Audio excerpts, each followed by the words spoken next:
यदि आपने इस वीडियो को क्लिक कर ही लिया तो आप लोग इस वीडियो को बिल्कुल अंत तक देख कर जाइएगा। आप जो वीडियो का ये थंबनेल आप देखते हैं, इस थंबनेल को देखकर आप लोग इस वीडियो को देखने आए हैं। तो इस वीडियो में मैं आपको बताऊंगा क्लास 10th अनसोल्ड का मॉडल पेपर 2। इस वीडियो में मैं आपको बहुविकल्पी प्रश्न सॉल्व कराऊंगा। इस वीडियो में मैं आपको 10 ऐसे बहुविकल्पी प्रश्न इस मॉडल पेपर के बताऊंगा जो आपके पेपर में पूछे जा सकते हैं। तो आप लोग इस वीडियो को बिल्कुल ध्यान से देखते रहिए। तो देखिए, इसका जो पहला बहुविकल्पी प्रश्न है मैंने यहाँ पे बगल में स्क्रीन में लगा दिया है। तो देखिए, इसमें हमारा पहला बहुविकल्पी प्रश्न है 144 के अभाज्य गुणनखंडों में 2 की घात बताना है। तो देखिए, सबसे पहले हम इसके गुणनखंड करते हैं। 144 पीछे हमारा 4 है तो हमारा किससे कट जाएगा? 2 से कट जाएगा। 2 से काटेंगे, 2 सत्ते 14, 2 दूनी 4, फिर 2 से काटा जाएगा। 2 तीन 6, 1 बचा, 12 बना, 2 छक 12, 2 से फिर काटा जाएगा। 2 एकम 2, 1 बचा, 16 बना, 2 अट्ठे 16, 2 से फिर काटेंगे, 2 नम 18, 3 से काटा जाएगा, 3 त्रिका 9, 3 से काटेंगे, 3 एकम 3। तो हमें बताना था 2 की घात। हमें क्या बताना था? 2 की घात बताना था। तो देखिए, तो यहाँ पे देखिए 2 कितने आए हैं? 2 आए हैं हमारे 4। तो 2 की घात क्या होगी? 2 की घात 4 होगी। तो इसका कौन सा ऑप्शन सही है? इसका पहला ऑप्शन सही है। अब चलेंगे दूसरे नंबर के प्रश्न में।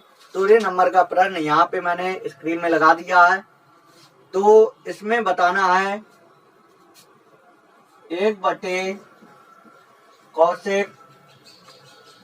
थीटा का अधिकतम मान बताना है। इसमें हमें 1/cos थीटा का अधिकतम मान बताना है कि इसका अधिकतम मान क्या होगा। तो देखिए, 1/cos थीटा ये होता हमारा साइन थीटा। साइन थीटा होता है, यानी साइन थीटा का जो अधिकतम मान होगा वही हमारा 1/cos थीटा का अधिकतम मान होगा। तो यहाँ पे थीटा की जगह पहले हम 0 रखेंगे। 0 रखेंगे, साइन 0 का मान 0 होता है। इसके बाद थीटा की जगह 30 रखेंगे। साइन 30 का मान होता है 1/2। इसके बाद थीटा की जगह रखेंगे हम 45 रखेंगे। साइन 45 का मान होता है 1/√2 होता है। इसके बाद अब हम थीटा की जगह 60 रखेंगे। साइन 60 का मान होता है √3/2। इसके बाद थीटा की जगह रखेंगे 90। साइन 90 का मान होता है 1। तो देखिए, इसके नीचे 2 है, इसके नीचे 2 है, तो ये 1 से आधा है और ये भी 1 से छोटा है। ये भी हमारा 1 से छोटा है। तो इसका अधिकतम मान क्या होगा? इसका अधिकतम मान होगा 1 होगा। तो इसका राइट आंसर है पहला ऑप्शन, इस सवाल का करेक्ट ऑप्शन है।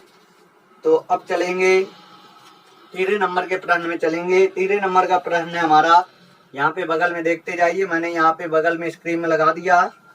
तो देखिए, तीसरे नंबर का प्रश्न है हमारा, एक परीक्षा में 7 छात्रों के प्राप्तांक 3,3,4,2,2 तथा 5 है। तो हमें बताना है छात्रों के प्राप्तांक का बहुलक हमें बताना है। तो देखिए, सबसे पहले मैं यहाँ पे लिखता हूँ 3,2, 3, 4, 2,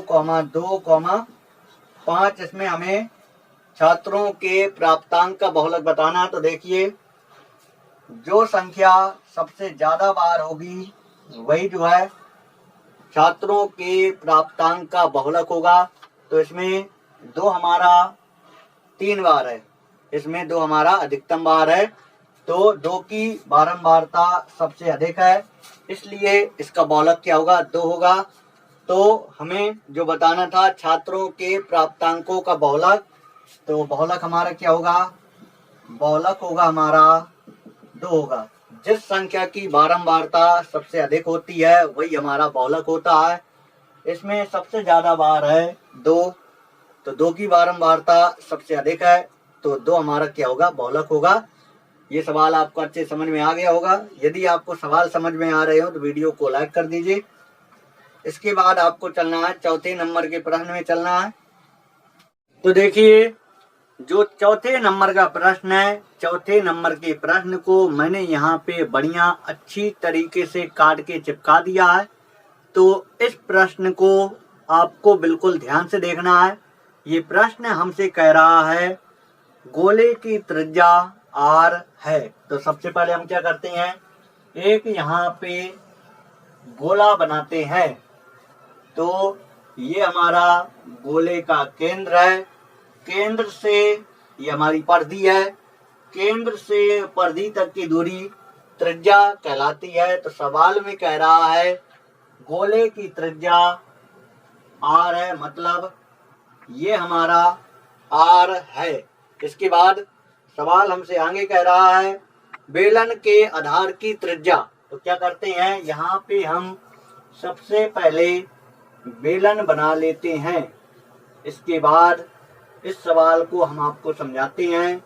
तो देखिए सवाल में हमसे कहा है बेलन के आधार की त्रिज्या, इसके बाद लिखा है तथा ऊंचाई,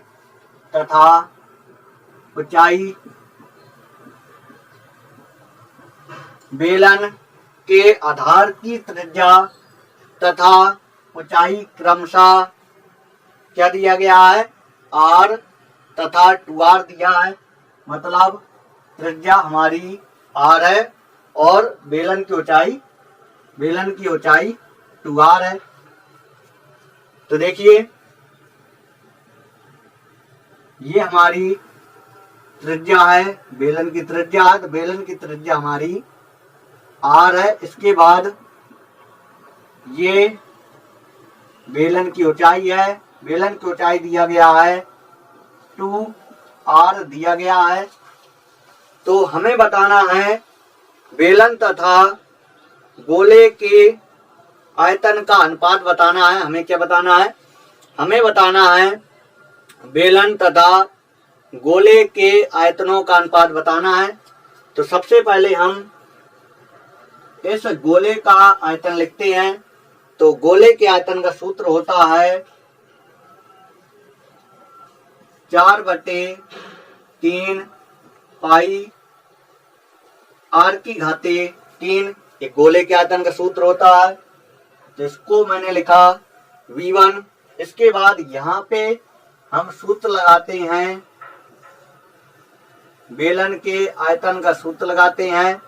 बेलन के आयतन का सूत्र होता है पाई r² h होता है। तो देखिए त्रिज्या हमारी r है, लेकिन ऊंचाई हमारी क्या है, ऊंचाई हमारी 2r है। ऊंचाई हमारी क्या है, 2r है। तो h की जगह क्या लिखेंगे, h की जगह लिखेंगे 2r। तो देखिए V2 बराबर पाई r², h की जगह लिखेंगे 2r। तो देखिए V2 बराबर 2 हम आगे कर देंगे। इसके बाद पाई लिखेंगे, यहाँ पे इसका गुणा इसमें कर देंगे, 2 घात इसकी 1 घात इसकी जोड़ देंगे तो 3 घात आ जाएगी। इसमें देखिए इसमें इसकी त्रिज्या r थी, तो इसमें कोई बदलाव नहीं हुआ है। अब हमें क्या करना है, अब हमें आयतनों का अनुपात निकालना है, क्योंकि सवाल कह रहा है आयतनों का अनुपात निकालिए। तो क्या करेंगे, गोले के आयतन में बेलन के आयतन से भाग दे देंगे, तो गोले और बेलन के आयतनों का अनुपात ज्ञात हो जाएगा और यही हमें ज्ञात करना है। तो ऑप्शन पता चल जाएगा कौन सा ऑप्शन इस सवाल का सही होगा। तो देखिए 4/3 4/3 पाई r की घाते 3 और इसको लिखेंगे नीचे 2 पाई r की घाते 3। हमें आयतनों का अनुपात निकालना है तो क्या करेंगे, इसमें से इसका भाग दे देंगे। आयतनों का अनुपात, बटे का मतलब अनुपात होता है, तो ये हमारा बटे, तो दोनों के आयतनों का अनुपात हमने लिख दिया। तो आयतनों का अनुपात अब ज्ञात हो जाएगा, दोनों के आयतनों का अनुपात ज्ञात हो जाएगा। तो देखिए r की घाते 3 से r की घाते 3 कट गया, पाई से पाई हमारा कट गया। तो यहाँ देखिए 3 का गुणा हो जाएगा नीचे, तो 4 हमारा जो करते हो 3 गुणे 2 कर देंगे, 3 गुणे 2 कर देंगे या 2 गुणे 3 कर देंगे। तो 2 से 4 कट जाएगा, 2 बार में कट जाएगा। तो देखिए 2/3 आया हमारा आंसर। अनुपात में ऐसे लिख देंगे 2/3। तो देखिए इसका कौन सा ऑप्शन सही है, तो इसका 2/3, तो इसका पहला ऑप्शन सही है। मुझे उम्मीद है ये सवाल आपको समझ में आ गया होगा। अगर आपको समझ में ना आए तो कमेंट बॉक्स आपके लिए बना है, तो आप लोग कमेंट करके हमें बताइए कि ये सवाल हमें समझ में नहीं आया, तो इस सवाल को हम दोबारा आपको लगवाएंगे और अगली वीडियो बना के देंगे। आप लोग सिर्फ मेहनत करते रहिए। जितने सवाल हम आपको बता रहे हैं तो प्रत्येक सवाल एक एक सवाल आप लोग कॉपी में नोट करते जाइए और अपनी एग्जाम की तैयारी को बेहतर बनाइए कि आपके एग्जाम में बेहतर से बेहतर नंबर आए। तो आपको बहुत ही अच्छे से पढ़ाई करना है। तो देखिए 5वें नंबर का प्रश्न देखेंगे। 5वें नंबर का प्रश्न है हमारा, यदि एक धनात्मक पूर्णांक m को, तो देखिए यहाँ पे एक धनात्मक पूर्णांक हमारा m है, m को 3 से विभाजित किया जाए। इस धनात्मक पूर्णांक m को अगर 3 से विभाजित किया जाए तो हमें बताना है, यहाँ पे नीचे जो शेषफल आएगा यानी रिमाइंडर आएगा उसके संभव मान क्या हो सकते हैं, हमें संभव शेषफल बताना है। यदि हम किसी धनात्मक पूर्णांक m में 3 से विभाजित करते हैं तो हमें बताना है शेषफल के संभव मान क्या हो सकते हैं। तो देखिए यहाँ पे 3 हमारा क्या है, 3 हमारा भाजक है, क्योंकि 3 से भाग देना है तो 3 हमारा भाजक है। और यहाँ पे हमारा क्या शेषफल है, तो शेषफल का जो मान होता है हमेशा भाजक से कम होता है। तो शेषफल का मान हो सकता है 0, 1 हो सकता है, 2 हो सकता है, लेकिन 3 नहीं हो सकता है। अगर 3 हो जाएगा तो 3 से उसमें भाग चला जाएगा। इसलिए अगर भाजक हमारा 3 है तो इसमें शेषफल के मान क्या हो सकते हैं, 0, 1, 2 हो सकते हैं। तो देखिए इसका कौन सा ऑप्शन सही है, 5वें का दूसरा ऑप्शन हमारा करेक्ट आंसर है। तो इसको आप लोग टिक कर लीजिए। इसके बाद आपको चलना है 6वें नंबर के प्रश्न पर चलना है। 6वें नंबर का प्रश्न है हमारा x² + 18x + 81 के दोनों शून्यक हमें बताना है। तो देखिए प्रश्न नंबर 6वां है हमारा x² + 18x + 81 के दोनों शून्यक बताना है।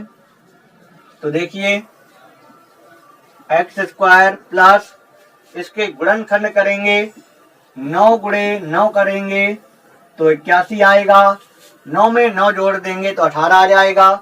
तो 18x को लिख सकते हैं 9x + 9x लिख सकते हैं। इसके बाद प्लस 81, दोनों पदों का अलग कॉमन करेंगे, दोनों पदों का अलग कॉमन करेंगे, x कॉमन करेंगे।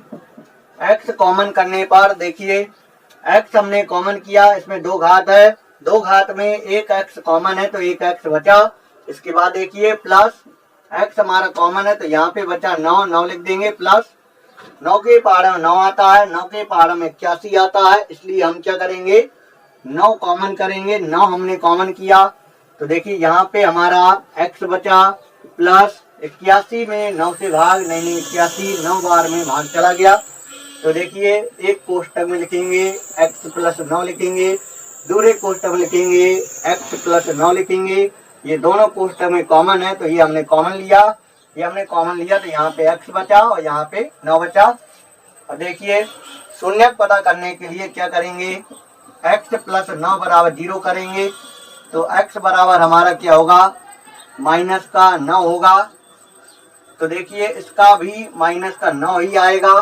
तो इसमें दोनों शून्यक हमारे क्या होंगे समान होंगे, क्योंकि इसके बराबर में 0 करेंगे तो इसमें भी x का मान माइनस का 9 आएगा, यानी दोनों शून्यक समान।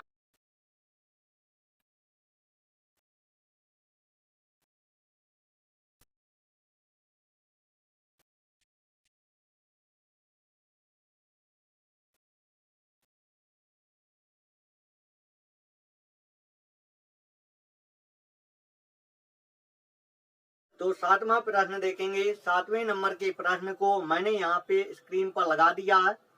तो 7वां प्रश्न है हमारा, रेखा x माइनस वाई बराबर 8 किस बिंदु पर y अक्ष को प्रतिच्छेद करेगी। तो देखिए अगर y अक्ष को प्रतिच्छेद करेगी तो x का मान क्या होगा 0 होगा।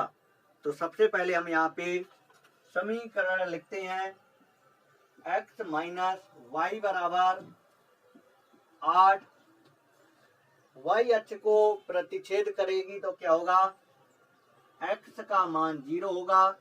यहाँ पे x की जगह हम 0 लिखेंगे तो यहाँ पे 0 हो गया, फिर माइनस y लिखेंगे बराबर 8 लिखेंगे। अब यहाँ पे देखिए माइनस का y बचा बराबर 8, माइनस के चिन्ह से गुणा कर देंगे, माइनस का y प्लस का y हो जाएगा, प्लस का 8 माइनस का 8 हो जाएगा। तो देखिए हमें बताना है बिंदु बताना है। तो बिंदु होता है हमारा भुज कोमा कोटि, भुज यानी x होता है, इसके बाद कोटि y, तो y का मान माइनस का 8।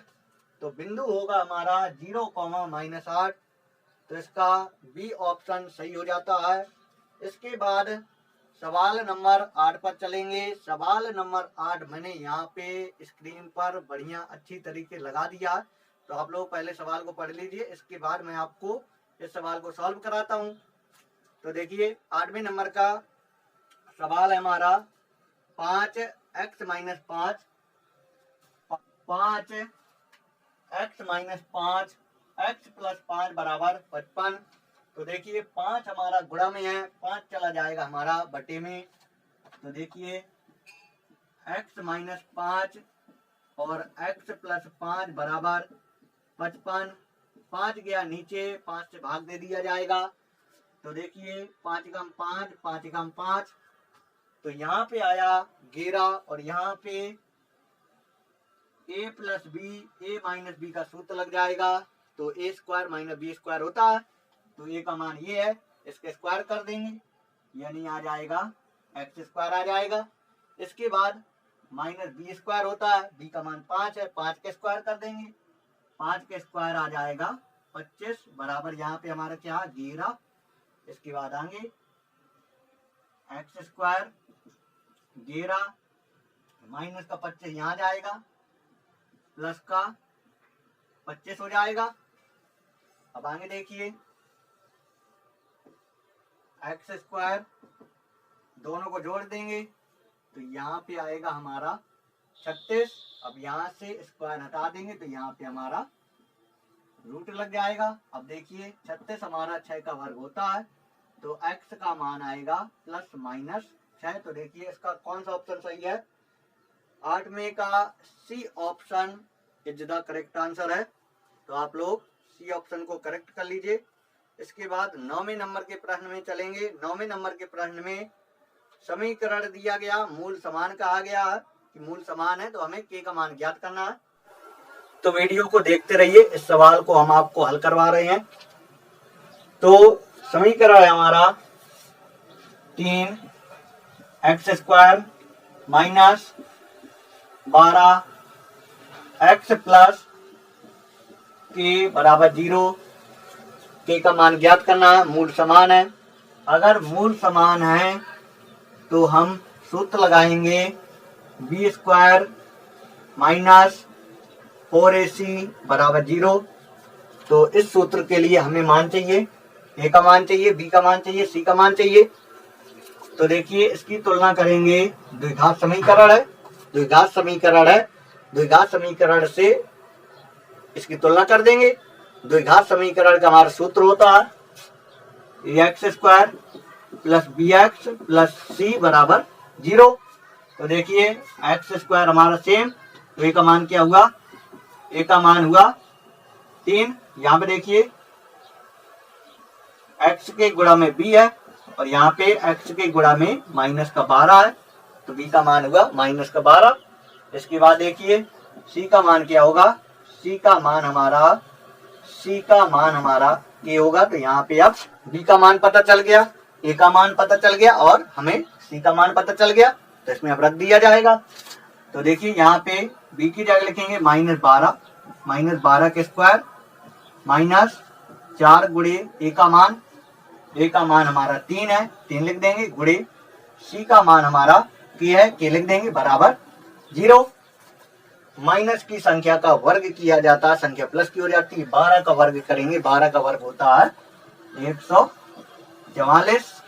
इसके बाद माइनस 4 गुणे 3, 4 × 12 हो जाएगा, 12 के आएगा हमारा, 4 × 12 और के इसके पीछे लगा है तो लगा देंगे पीछे, बराबर 0। के का मान हमें ज्ञात करना है, तो ये वाला पद हमारा के वाला पद इसी तरफ रहेगा, -12 के बराबर 144 यहाँ चला जाएगा तो माइनस का 144 हो जाएगा। दोनों तरफ माइनस है, माइनस माइनस कट जाएगा, तो के बराबर 144 नीचे जाएगा 12, 12 से भाग दे देंगे, 12 कम 12, 12 कम 12। इसके बाद देखिए 12 कम 12 हो गया, 2 बचा 24 बना, 12 दूनी 24। तो के का मान आया हमारा 12। तो ये सवाल भी आपको समझ में आ गया होगा। तो के का मान हमारा 12 आया, इसका मतलब डी ऑप्शन में दिया गया 12, तो 9 में का डी ऑप्शन सही होगा। इसके बाद देखिए इस वीडियो का अंतिम सवाल। जाते जाते यदि आपको वीडियो पसंद आई हो, अगर वीडियो अच्छी लगी हो तो वीडियो को लाइक करते जाइएगा। यदि आपको इसका नेक्स्ट पार्ट देखना है, पार्ट 2, उसमें हम आपको 11 नंबर के सवाल से बताएंगे। यदि आप अगला पार्ट देखना चाहते हो तो हमारे चैनल को सब्सक्राइब कर लीजिए। कल हम आपको इसी टाइम इस वीडियो का पार्ट 2 अपने चैनल पर अपलोड कर देंगे। इस वीडियो का अंतिम सवाल, इस वीडियो के अंतिम सवाल को मैंने यहाँ पे बगल में स्क्रीन में लगा दिया है। तो देखिए 10वें नंबर का प्रश्न है हमारा, एक्स अक्ष से 2,3 की दूरी होगी, हमें बताना है एक्स अक्ष से बिंदु 2,3 की दूरी बताना है। तो देखिए यहाँ पे ये 2 है और ये हमारा 3 है, ये एक्स अक्ष का निर्देशांक है, ये वाई अक्ष का निर्देशांक है।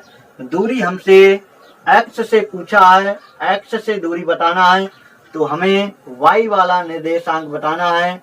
तो देखिए एक्स अक्ष से दूरी क्या होगी, एक्स अक्ष से दूरी होगी 3। मुझे उम्मीद है ये सवाल भी आपको समझ में आ गया होगा। सी ऑप्शन में 3 इकाई दिया गया है, तो यही इसका आंसर है। तो आज की वीडियो में बस इतना ही। 11वें नंबर के सवाल को मैंने यहाँ पे बगल में लगा दिया है। यदि आपसे ये सवाल बन जाए तो आप लोग हमें इस वीडियो के कमेंट बॉक्स में आप लोग मैसेज करके हमें बताएंगे कि 11वें नंबर का कौन सा ऑप्शन सही है। तो फिर मिलते हैं हम आपसे ऐसी ही नई वीडियो में, और उसमें हम आपको बताते हैं 11 नंबर के सवाल से बताते हैं। यदि आपसे 11 नंबर का सवाल बन जाए और आपको पता हो इसका कौन सा ऑप्शन सही होगा, तो आप लोग इस वीडियो के कमेंट बॉक्स में कमेंट करके आप लोग हमें बताइए। तो फिर मिलते हैं हम आपसे एक नई वीडियो में। तो यदि आपको वीडियो आज की अच्छी लगी हो तो वीडियो को लाइक करते जाइएगा। आते जाते एक बात और बता देते हैं, यदि आपको इस अनफोल्ड की किताब के प्रत्येक पेपर, जो पेपर इसमें दिए गए हैं, सभी पेपर की पीडीएफ अगर आपको चाहिए हो तो आप हमें कमेंट करिए इस वीडियो में और हमसे पूछिए कि इस बुक के जितने पेपर हैं, इस बुक में जितने पेपर दिए गए हैं, सभी पेपर हमें कहाँ मिलेंगे, तो हम आपको कमेंट में बताएंगे। तो आप लोग जल्दी से इस वीडियो के नीचे कमेंट करिए यदि आप इस बुक के सभी पेपर चाहते हैं, तो आप लोग इस वीडियो के नीचे कमेंट करिए। तो फिर मिलते हैं हम आपसे नई वीडियो में। जब तक के लिए जय हिंद, वंदे मातरम।